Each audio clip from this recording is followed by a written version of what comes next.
Hello, আসসালামু আলাইকুম। পাপড়ি mushroom and agro ফার্মের পক্ষ থেকে সবাইকে শুভেচ্ছা। আশা করি সবাই ভালো আছেন।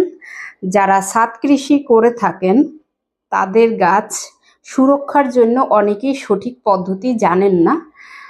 যারা জানেন না তাদেরকে এই ভিডিওর মাধ্যমেই জানিয়ে দেওয়া, যাতে আপনি সঠিক পদ্ধতিতে কিভাবে গাছকে দীর্ঘমেয়াদী করবেন। অর্থাৎ যারা ছাদ কৃষি করে থাকেন, ড্রামে বড় গাছ লাগিয়ে থাকেন, একটা বড় গাছ ড্রামে লাগাতে মিনিমাম 3 বস্তা মাটি লাগে। এক বস্তা মাটির ওজন প্রায় 50 কেজি। 3 বস্তা মাটির ওজন প্রায় 150 কেজির মতো হয়ে থাকে।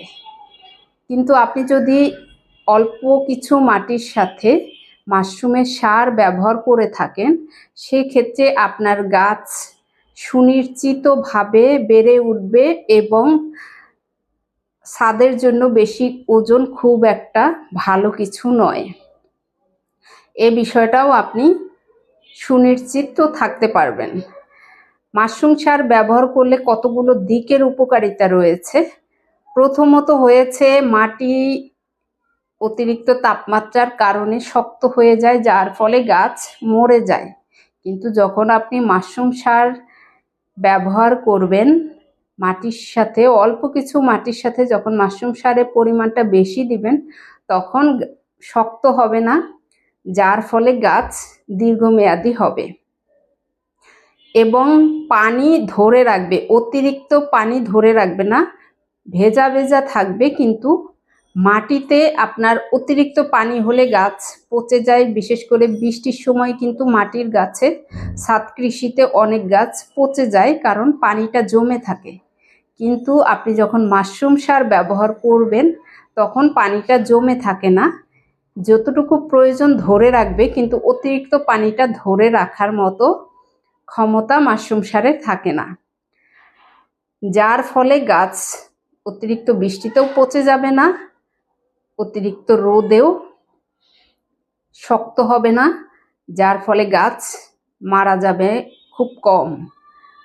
নর্মালি ছাদ কৃষিতে অনেকেই মনে করে থাকেন গাছের টেম্পার হয়তো বেশি দিন থাকে না, এটা জাস্ট শৌখিন। কিন্তু আপনি যদি সঠিক পদ্ধতি অবলম্বন করেন, তাহলে আপনার গাছ দীর্ঘমেয়াদী হবে এবং ভালো ফলন দিবে। ওজনের দিক থেকে যেরকম সুরক্ষা পাওয়া যায়, তাপমাত্রার দিক থেকেও সুরক্ষা পাওয়া যায় এবং অতিরিক্ত বৃষ্টিতেও গাছকে সুরক্ষা করে থাকে মাশরুম সার। আর সারের পুষ্টিগুণ তো আছেই ফলনের দিক থেকে, যার কারণে সারের উপকারিতা এত গুণ বেশি, বিশেষ করে যারা ছাদ কৃষি করে থাকেন তাদের জন্যে। অনেকেই বলতে পারেন সব নার্সারিতে তো পাওয়া যায় না, তাহলে আমরা মাশরুম সার কিভাবে সংগ্রহ করব? অনলাইনে এখন মাশরুমের অনেক খামারিরাই বিভিন্ন পোস্ট দিয়ে থাকেন। আপনি অনলাইনে একটু সার্চ করলেই অনেক চাষি পাবেন। তাদের সাথে সংযোগ রাখবেন, যাতে নিয়মিত আপনাকে কুরিয়ারে মাশরুম সার পৌঁছে দিতে পারে। তাহলেই আপনি আপনার ছাদ কৃষি ভালোভাবে করতে পারবেন এবং দীর্ঘমেয়াদী গাছ টিকবে।